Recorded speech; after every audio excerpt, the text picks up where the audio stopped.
Near the southeastern corner of the map, we find the Arlington Library, just a short walk away from the western bank of the Potomac River. Elsewhere in the game, the Brotherhood of Steel refers to this library as the Library of Congress. This means that the Arlington Library is the largest library in the world. However, there are many differences between the Arlington Library that we find in Fallout 3 and the Library of Congress from the real world. The Library of Congress lies really close to the United States Capitol and the United States Supreme Court. It's not right on the bank of any river. Instead, it's a little bit inland between the Potomac and the Anacostia rivers. This places the real-world Library of Congress very close to the mall, but in Fallout 3, it's far away from the mall. Additionally, the outside is different as well. In Fallout 3, we find a small square structure with 7 columns on the outside. In the real world, the Library of Congress spans several buildings, but the one building that the Fallout version most closely resembles is the oldest building in the Library of Congress, now called the Thomas Jefferson Building. It, like the one in Fallout 3, has many of those same pillars, but there are distinct differences: arched doorways and windows,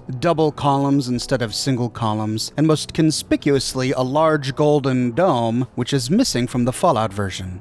We can always explain these differences away using the divergence. Now, the divergence in Fallout lore happened sometime after World War II, and even though the original Library of Congress, which is now known as the Thomas Jefferson Building, was constructed between July 8th, 1888 and May 15th, 1894, we can always presume that in the Fallout universe, that building had to be destroyed or was repurposed, and this building was created to mimic that building in a different location far away from the mall. At any rate, it's an important building, being the largest library with the greatest number of books in the entire world. But as is typical, most raiders and super mutants do not understand the significance of this structure, which is why when we visit the library, we enter a dangerous and violently hostile battlefield. Before we enter the Arlington Library, we'll explore the perimeter of the building and clear it of any hostiles. Just north of the main door is a Pawlowski preservation shelter. These are fascinating little bomb shelters. I did an entire video on these shelters, talking about the lore behind them, which you can watch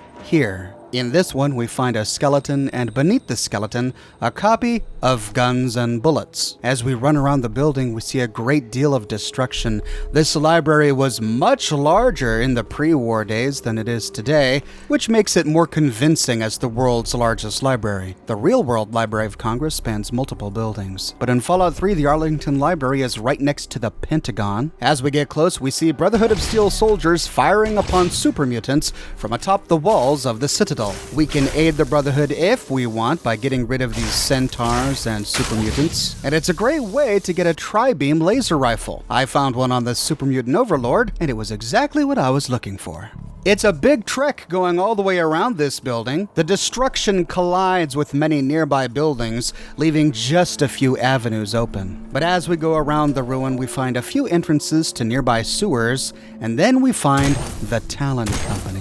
The Talon Company has set up some sort of small fortification right next to the Arlington Library. And these Talon Company mercs had a sentry bot. Thankfully, my Gauss rifle was able to cut through these mercs like butter, and after a few shots, I finally got rid of the sentry bot. But strangely enough, I lost karma by killing the sentry bot, even though the sentry bot first opened fire on me. I'm not sure exactly what happened there, but as we get closer, we see that this little Talon Company installation is quite an elaborate fortification. It's made in the ruins of a collapsed office building, and it spans multiple floors connected by plywood ramps. On one level, we find a pool table where these Talon Company mercs pass the lonely hours. Here we find a locked gun case with some randomized loot inside. On the very top level, we find a bathtub. I'm assuming they didn't actually use that for taking baths. Not a lot of privacy there. And then one level up from this, we find a bunk bed with a whole bunch of ammunition crates. On a table next to this bunk bed is a copy of Nikola Tesla and You, along with a couple of fission batteries and a stealth boy. That's 2 skill books we've picked up just by exploring the perimeter of the Arlington Library. Down in the ruined basement of this building is where the Talon Company kept their primary stash of loot. There's a makeshift makeshift workbench on a tabletop here. The terminal nearby has no lore. It was connected to that ceiling-mounted turret that we destroyed when we first arrived.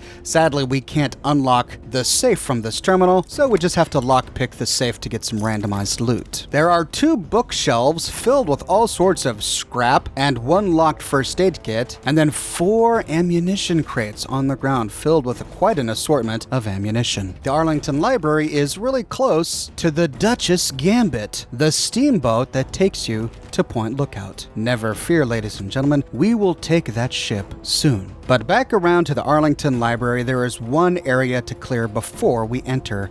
Directly west of the building, we find a bunch of ruined vehicles still on the road. As we try to explore the back of a nearby truck, we get shot at by a sniper from a window in a nearby ruin. This was a simple raider. After killing the raider, we can hop into the back of the truck to see that this truck was delivering jute boxes when the world ended. We find a few boxes, but not a whole lot of loot. Instead, we can go and explore that sniper's nest, but we have to be careful. As soon as we get close, we see quite a few fragmentation mines littering the ground right outside the door. This entire building is heavily booby-trapped. There's only one entrance, and it's protected with a tripwire. This tripwire was connected to a girder trap. Thankfully, we avoided that. And then as we head up the stairs, we have to disarm a bear trap, a fragmentation mine cleverly hidden underneath a box, another tripwire connected to a rigged shotgun, and another bear trap. Heading up to the final floor, we see some vulgar graffiti on the wall,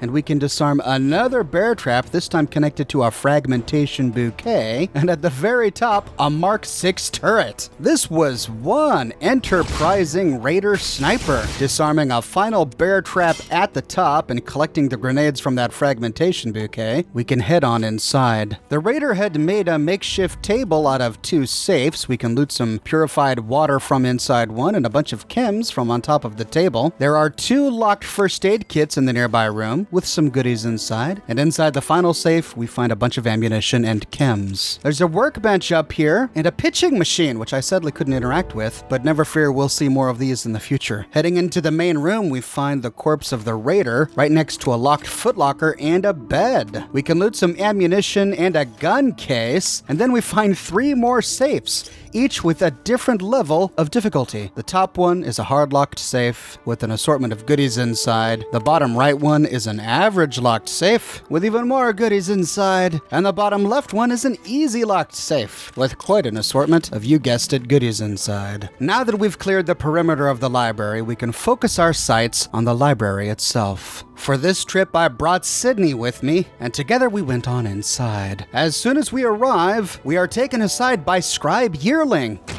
Hold it. This area is under the authority of the Brotherhood of Steel. Leave immediately. Now, if we are rude at any time to Scribe Yearling, she shuts down conversation and refuses to talk with us again. We can say, "I can't go anywhere without bumping into you jerks." I would be cautious about insulting the Brotherhood. We have very long memories. Very long. Leave this library and do not return. We have work to do here, and I have no time for ill-mannered wastelanders. Go. And that's it. She's done talking. I have no time for you, wastelander. Go. So, if we want to get anywhere with Scribe Yearling, we must be polite. Loading a previous save, instead we can say, "Whoa, calm down, I was just exploring this area." You're awfully brave to be walking around down here by yourself. Are you scavenging the ruins? Again, we can be rude, but instead we'll say, "You know, I use what I can find, the same as anyone." So it goes with all of us. Perhaps we can be of use to one another. I am Senior Scribe Yearling, Order of the Word. I have a proposal for you, if you're interested. Now, there are 2 options here, one of which is really funny. We can say, "Does it involve money? Because I like money, like, a lot." I find that to be so with many wastelanders. It may involve money, if you choose, or there may be other forms of compensation. But before you receive any reward at all, you will have to be willing to aid me in my task here in this library. Her response to the 2 money options is the same. We could say, "Money and the promise of mysterious compensation? I'm in." Or we can say, "As long as there's money involved, I'm in." Money. If nothing else, I admire your commitment to your chosen focus. But to the point, My task here is to collect the written works of those who came before, in order to supplement the Brotherhood archives. Although most of the pre-war books have been destroyed, there are a few that have survived. But finding a book in the ruins is difficult. So return here with any books that you find, and I will reward you for them.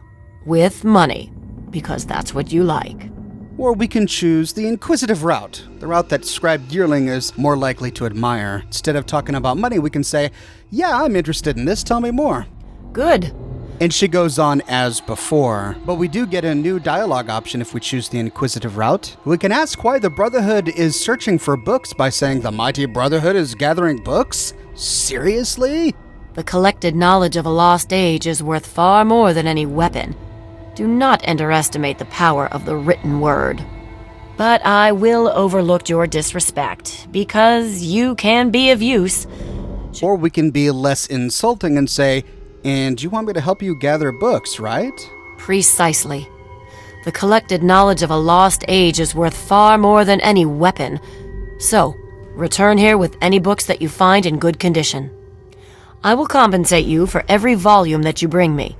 Think on it, and return when you have books to offer me. Now that Yearling has given us her mission, we can ask her more about what the Brotherhood is doing here in the library. We can say, so Scribe Yearling, what exactly do you do in this library? We have set up this area as a forward operations center for our project. The books we collect can be recorded with the computer systems here.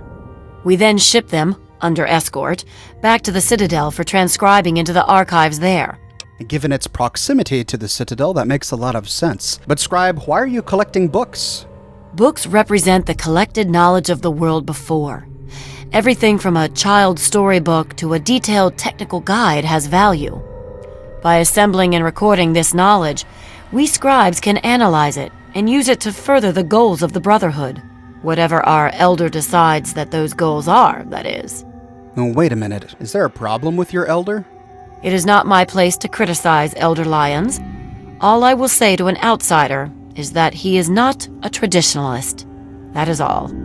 This tension that we sense is the tension between Lyons' Brotherhood of Steel and the Outcasts. The Outcasts which adhere to a more traditionalist viewpoint. Elder Lyons is the radical, and he's a radical because he wants to actually help people in the Capital Wasteland. Whereas the Outcasts and the Brotherhood, as they should be, are isolationists who would rather hoard technology and keep to themselves. This is what Scribe Yearling is alluding to here. Now in this bottom lobby area, we find a number of Brotherhood of Steel soldiers and some ammunition crates. We can't loot from these without stealing, but never fear, there is plenty of more ammunition deeper in the library. And now that we have accepted Scribe Yearling's task, we can go behind the front desk to activate her terminal. However, it's locked with an easy lock. Once we unlock it, we'll learn that this is the Arlington Library check-in terminal. We can apply for new membership, but there's a card jam in the printer. We can access the card catalog, and this downloads the library's catalog to our Pip-Boy. This is the information we need to give to Moira Brown for the Wasteland Survival Guide quest. However, this only completes the primary objective, not the optional one. To complete the optional one, we need to go deeper. We can try to access the library archives from here, but the connection to the central computer is disrupted. That's the computer we need to access for this quest, which means we need to go deeper. And finally, we can try to check in books, and it says, warning, 201 years overdue. Well, I'd hate to be paying those fines, so let's not check in any books today. Now, before exploring the upstairs portion of this room, let's go through the western door. Here we find two bathrooms, the ladies' and the men's. We find a suspiciously fresh apple by a waste bin inside the women's bathroom, and in one of the stalls, we find a dead raider with some psycho on the toilet. Looks like raiders had at one time inhabited this building, and the Brotherhood came in to wipe them out. There's nothing interesting in the men's restroom, so continuing along, we find a number of raider cages. There are even skeletons in these cages, so the raiders had been here for quite some time and had used it as a base from which to terrorize the Capital Wastes. Heading around the corner, we see Brotherhood of Steel soldiers charge into the nearby room. So the raiders are still here. We stumbled upon the Arlington Library while the Brotherhood was in the middle of clearing it. If we so choose, we can help the Brotherhood clear these raiders, but we have to be careful. We don't want to accidentally attack the Brotherhood or they will turn on us as well. Now the Brotherhood is going to do a pretty good job of killing these raiders, but as we get deeper, the raiders get more difficult, and unless we help them, they're likely to die. This may be a good thing if we're wanting to get a collection of T-45 power armor, but if we want to keep the Brotherhood alive, we're going to have to help. As we would expect, this being the largest library in the world, each of the rooms in this building is littered with all sorts of books. Now, there's no way that I'm going to count all of these books, but thankfully I don't have to. Awesome players have already counted all of the books here and recorded it in the Fallout Wiki. There are over 700 books in this library, which is the largest concentration of books in the entire game. Specifically, there are 175 small ruined books, 128 small burned books, 129 small destroyed books, and 124 large scorched books. And that's just in this reading room. I don't know if anyone has even counted all of the books in the rest of the building, but the only books that Scribe Yearling is interested in are the pre-war books.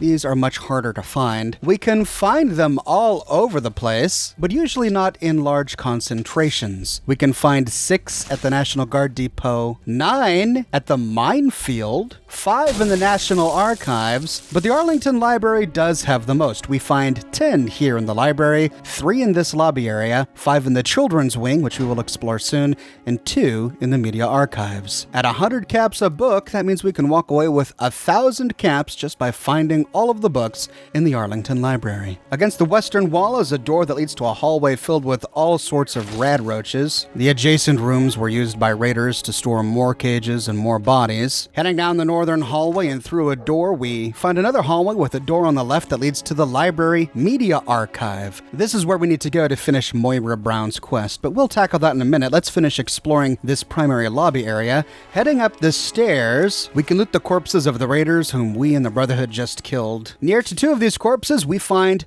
2 pre-war books. Notice that they have a distinctly different look from the burned ones. It helps that they stand out a bit. Between these bookshelves are 2 ammo crates, one of which is locked. The big double doors here lead to the children's wing. We're gonna go here in a minute, but now that we've explored this room, let's head back and go up the steps in the main reception room to explore the upper level there. We find a storage room with just randomized scrap and junk. The door in the western wall leads us to a room with a lot of cabinets inside. Here I was able to walk away with a few energy weapons, and taking advantage of the Scrounger perk, I could loot all of the cabinets against the northern wall to get quite a lot of caps. This next room was an office room for the Library of Congress employees. We find their ruined desks in here, and then heading through the door in the back, we find a hallway. Through the northern door in this hallway, we kill another rad roach to find some media viewing devices. The easternmost door on this hallway leads to what must have been the room for the person in charge of this library.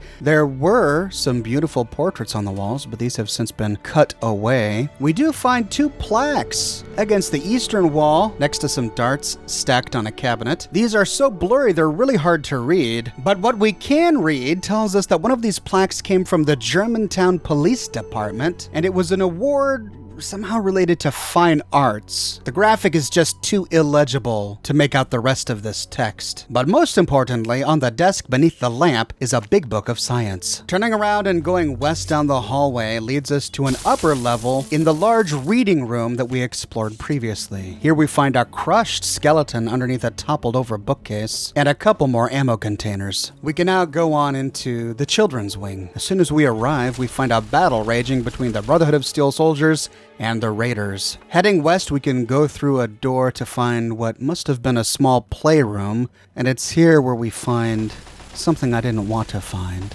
2 very small skeletons. These skeletons are clearly smaller than the adult skeletons that we find in the game, telling us that these are the remains of the 2 children who were playing in this room the day the bombs dropped. The nearby chest is labeled Toy Box, and inside all we find are some toys and darts. One of the child skeletons in this room is still covered in blood. He was playing with a red truck when he died. And it must have been a violent death for so much blood to be splattered on the carpet. We see a bunch of wood scattered around his skeleton. Perhaps a bookshelf toppled over, crushing him, and then got dashed to pieces. After unlocking an easy-locked personal footlocker against the western wall, we can leave this sad scene to continue exploring the children's wing. Heading down the western hallway and rounding the corner, we find a room off to the west. Against the southern wall, we find an ammunition box and a booby-trapped terminal. If our explosive skill is high enough, we can activate the rear panel to disarm the trap, but sadly mine's not, so I just let it blow. In the northwestern cubicle, we see a music stand off in the corner, and if we look behind one of the desks, we find some sheet music. This is one of the many pieces of sheet music we can find in the game, and it makes a great decoration for your player home, or you can use it as a quest item when doing the quest Agatha's Song. I'll be doing a video on Agatha's Song and the vault that goes along with it shortly.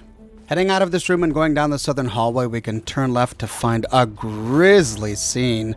The raiders have really made a mess of this room. I completely missed a tripwire across this room. If you trip it, grenades roll out of the nearby pipe, exploding against the wall. Thankfully, I was far enough away that these grenades did very little damage. Hanging from the ceiling in this room are more corpses, some of them wastelanders, some of them raiders that must have angered these raiders somehow. And as is typical, vulgar graffiti on the walls. In one corner, we find 3 ammunition crates. There's a whole lot of ammunition here. We can completely restock just by looting this library. Heading back out and turning west, we can open a door which leads to another cubicle. Here we find a rad roach and a lot of blood left over from the raiders' exploits. A whole bunch more pre-war skeletons, including one more child skeleton. At the end of this hallway, we can turn left to find a little bit of a break room, a bunch of coffee machines set out, and a copy of Lying Congressional Style. Inside the Edotronics, we can grab a Mentats. Heading out and turning south down the hallway leads us to one large final room. In this children's wing, we can loot a bunch of containers and a big stack of ammo crates,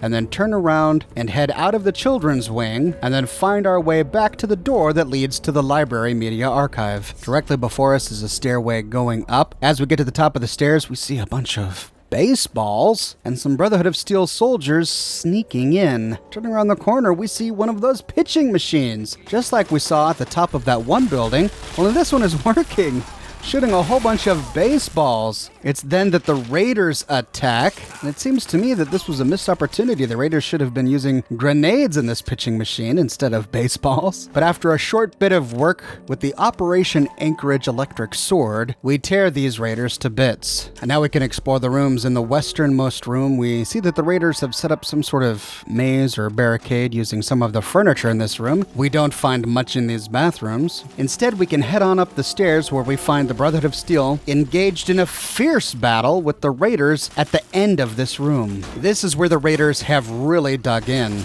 They've turned this room into a highly fortified maze, and they even mounted a ceiling-mounted turret. But the Brotherhood was pretty good. They managed to get rid of everything before I had a chance to attack. Against the northern wall of this room, on a table, we find 2 ammunition crates and a box labeled Restoration Supplies. Inside, we find forceps, an ink container, a pencil, tweezers, and wonder glue. Now this would be rather innocuous to us unless we have previously met Button Gwinnett. Button Gwinnett sends us here to retrieve the ink container so that he can forge a copy of the Declaration of Independence. If that's the route we want to choose to complete the quest, this is where we can find the ink container. We don't need the rest of it, we can just take the container. Heading out of this room and turning east, we find another room. This one actually has a turret control system terminal. Wish I would have known that before I ran in with my sword drawn. And here we just find a bunch of scrap. Heading down the western hallway past even more graffiti, we see a bunch of landmines, and we see that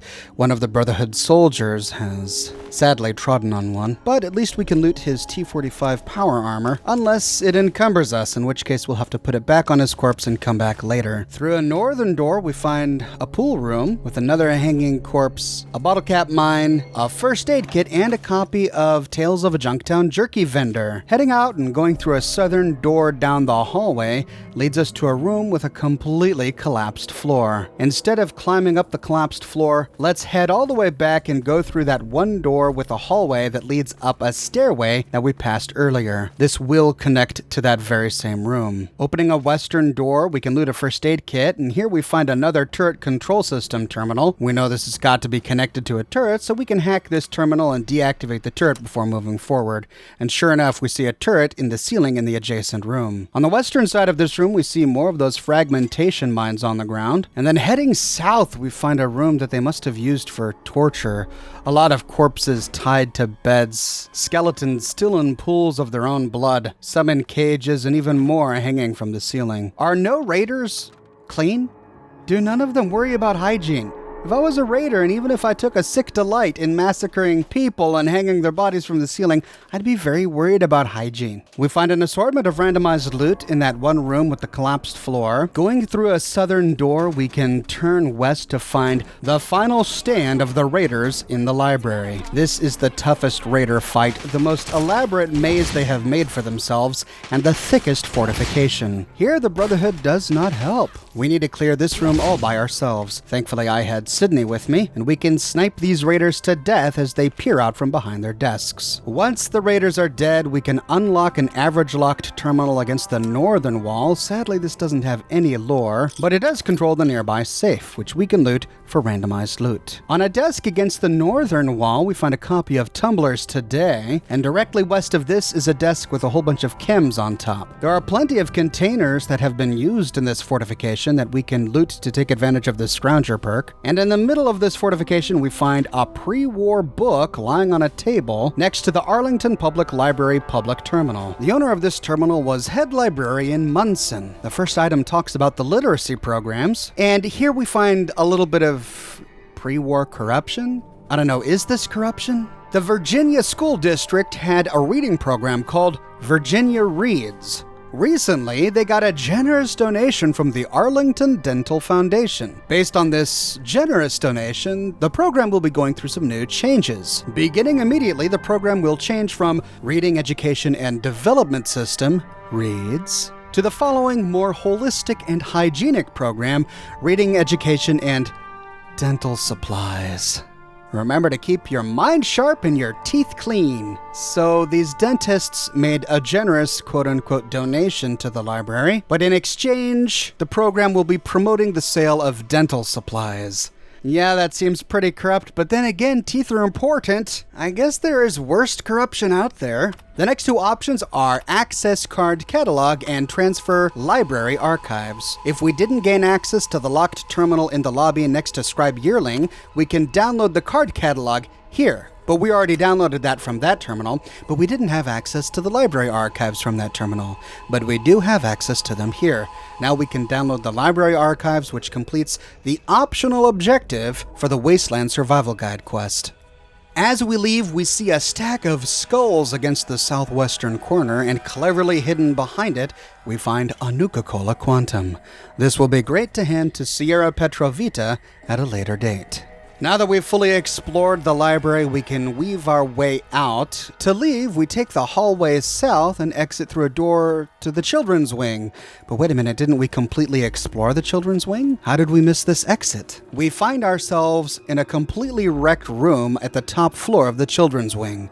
We missed this because it was above us and there was no way up from inside the children's wing. Here we see that the raiders have dangled a corpse in a cage from the ceiling. In the corner we find an ammunition box, and going over a makeshift ramp we find an assortment of chems and ammunition against a shelf, as well as a sawed-off shotgun. This is an uncommon weapon to find in the game, but it's tricky to use. The spread is large on this weapon, second only to the experimental MIRV, which basically means that you gotta treat it like a melee weapon. You have to be standing right up against your enemy for it to be effective. But it does take advantage of the gunslinger perk, so for those of you spec'ing small guns, this may be useful. Also on this shelf are 3 more pre-war books, a first aid kit, and a copy of Guns and Bullets. Now to leave, we got gotta jump down this hole in the floor and we can see all the way through a second floor to the ground floor beneath. But if we don't go all the way down and instead hit on this second floor, we can loot a wall safe hidden behind a pillar. It's locked with an average lock, and inside we find an assortment of caps, ammunition, and a silenced 10mm pistol. This is a useful weapon for stealth builds, but it's not particularly rare. You can buy them from a number of merchants, including Moira Brown at Megaton and Flak and Shrapnels at Rivet City. When done, we can hop on down this hole in the floor, where we find ourselves in that final room in the children's wing where we found those 3 ammo crates. We can then weave our way through the children's wing, into the reading room, down through a hallway, into the lobby where we can talk with Scribe Yearling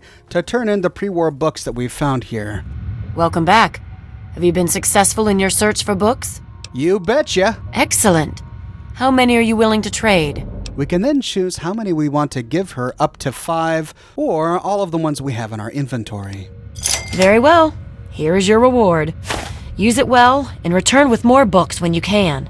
Looks like I only found 7. I'll have to go back to find the other 3. And that, ladies and gentlemen, is the full story of the Arlington Library in Fallout 3. It's primarily used as a challenge location for 2 quests in the game: Stealing Independence if we humor Button Gwinnett, and Moira Brown's Wasteland Survival Guide. But it does unlock a great way to make money by selling the pre-war books that we come upon in the Wasteland. And we can walk away with quite a haul indeed, including 7 skill books, counting the books that we found outside the library as well, which has the potential to give us 14 free skill points from looting this one location. It's also an interesting point of divergence from our own world. I wonder why pre-war America in the Fallout world decided that the Library of Congress needed to be far away from the Capitol building, and instead to place it right next to the Pentagon. Whatever the reason, it's a fun encounter and a very lucrative place to visit. What are your thoughts on Arlington Library in Fallout 3? Did you explore the perimeter and find all of the outside points of interest? Did you collect all 10 pre-war books from inside the facility? Let me know in the comment section below. I read all of your comments and I use your comments as inspiration for my future videos. I've got a t-shirt shop, folks. If you would like an Oxhorn or a Fallout inspired t-shirt, you can find a link to my shop in the description below. I publish a new video 6 days a week, so if you want to make sure that you don't miss my next video, be sure to subscribe and to click that bell notification button. And if you like what I do and you want to support me in a more personal way, consider becoming one of my patrons on Patreon. Patreon subscribers get access to a private channel on my Discord server, as well as a bunch of other cool Oxhorn perks. But more than anything, I'm just so glad you're here watching this video with me today. Thank you so much for watching, and I'll see you tomorrow morning, bright and early, with a brand new video.